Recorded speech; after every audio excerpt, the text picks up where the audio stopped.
How can I use Shabba Khair in a sentence? Hello, everyone. Today we are going to talk about a beautiful phrase from the Urdu language, Shabba Khair.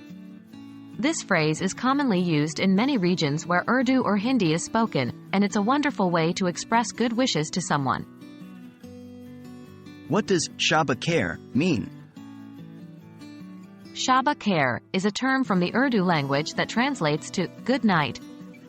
It is often used as a parting phrase at the end of an evening or before someone is about to go to sleep. It carries the connotation of wishing someone a peaceful and restful night. How to use Shabba Khair in a sentence? Using Shabba Khair in a sentence is fairly simple, as it can replace where you'd normally say, good night. For instance, if you're leaving a gathering and you want to say goodbye, you can say, Shabba Khair, I hope to see you all soon.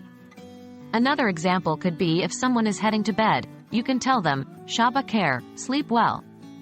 Remember that Shabba Khair is a phrase that you typically use when you or the person you're speaking with is about to rest for the night. It's a warm, friendly phrase that conveys your wishes for their restful sleep. The cultural significance of Shabba Khair. In many South Asian cultures, saying Shabba Khair is a very common practice. It's more than just a simple good night. It's an expression of good wishes and positive sentiment towards the person you're speaking to.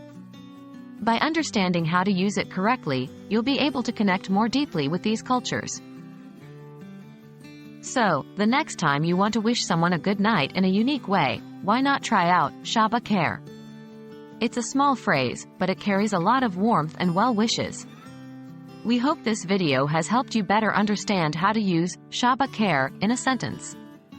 Shabba Khair, everyone, until next time.